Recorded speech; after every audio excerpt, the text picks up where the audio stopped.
Assalamualaikum warahmatullahi wabarakatuh. Dibutuhkan dana yang tidak sedikit bagi setiap umat muslim untuk bisa melaksanakan ibadah haji di Baitullah. Mulai dana transportasi, biaya kebutuhan hidup dari makan, minum, penginapan, dan lainnya.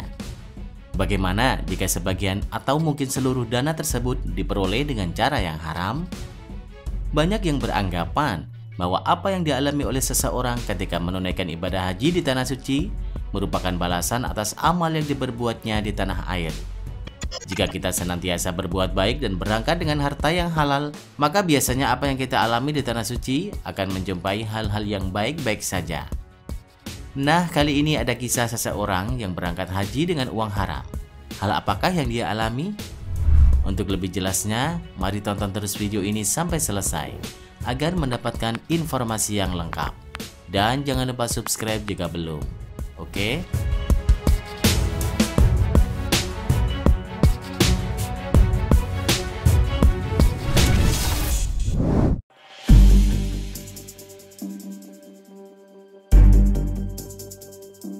Seorang pembimbing travel haji dan umroh di Jakarta pernah menceritakan kisah tentang seorang wanita yang mengalami kejadian aneh saat haji berlangsung.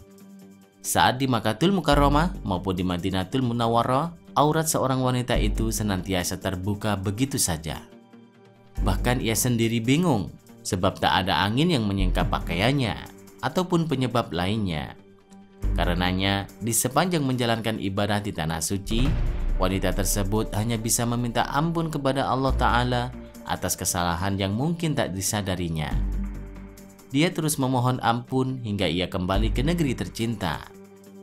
Sesaat setelah pulang ke tanah air, teka-teki misteri kejadian aneh yang dialami si wanita di tanah suci terbongkar. Keluarga yang membiayai dirinya pergi ke tanah suci ditangkap polisi karena telah melakukan penipuan. Dan tentu saja uang yang digunakan pergi haji itu menggunakan uang yang tidak halal, alias uang hasil menipu. Lalu bagaimana hukum haji jika menggunakan uang haram? Apa haji tersebut diterima?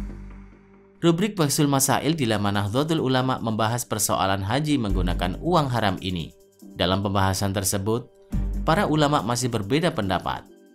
Ulama dari 3 mazhab yaitu Hanafi, Maliki, dan Syafi'i berpendapat haji dengan harta haram tetap sah. Meski begitu, seseorang tetap berdosa lantaran memperoleh harta dari sumber haram. Pendapat ini salah satunya diungkap oleh Syekh Abu Zakaria Al-Ansari dalam Asnal Matalib. Gugurlah kewajiban orang yang berhaji dengan harta haram. Seperti harta rampasan sekalipun ia bermaksiat. Sama halnya dengan sholat di tempat hasil rampasan atau mengenakan pakaian terbuat dari sutra. Sementara mazhab Hambali menyatakan bahwa ibadah haji yang dibiayai dengan harta yang haram tidak sah.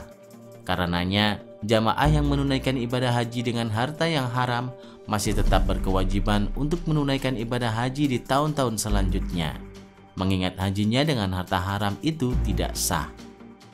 Ada sebuah hadis riwayat Tabrani dan Abu Hurairah, Rasulullah SAW bersabda yang artinya, jika seseorang pergi haji dengan nafkah yang baik, lalu ia menginjakkan kakinya di tanah suci seraya mengucapkan, Labbaik Allahumma labbaik, maka dijawab dari langit oleh Allah, aku menerima hajimu dan menganugerahkan kebahagiaan bagimu karena bekal yang engkau pergunakan untuk berhaji adalah halal.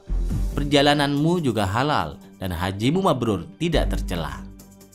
Dan jika seorang pergi berhaji dengan nafkah yang najis, lalu menginjakkan kakinya di tanah suci seraya mengucapkan, Labbaik Allahumma labbaik, maka dijawab dari langit, aku tidak menerima hajimu dan tidak menganugerahkan kebahagiaan bagimu karena bekal yang engkau pergunakan adalah haram. Biaya yang engkau belanjakan juga haram dan hajimu pun menjadi tercela lagi tidak berpahala. Hadis riwayat Tabrani.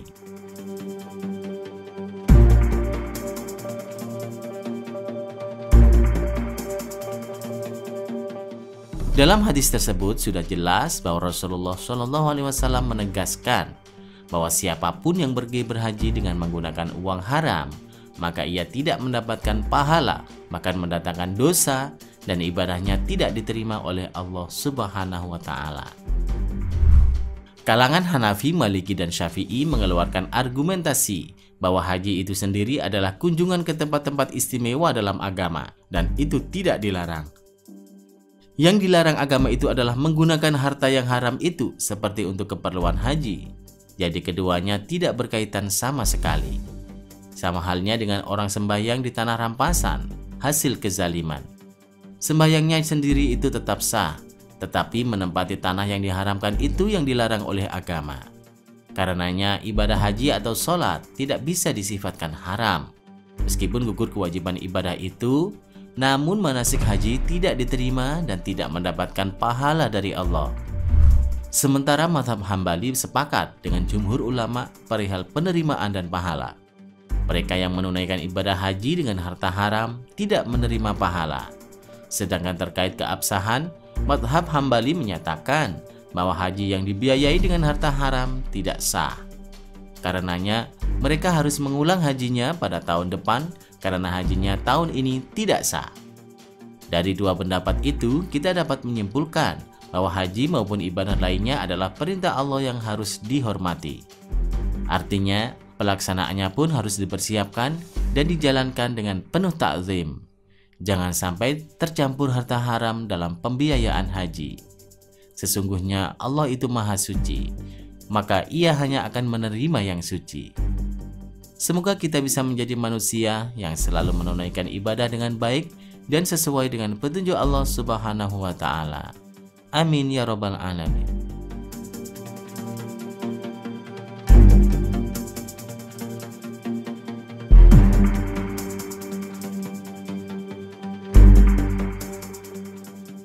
Terima kasih sudah menonton. Silahkan bagikan video ini jika dirasa ada manfaatnya. Wassalamualaikum warahmatullahi wabarakatuh.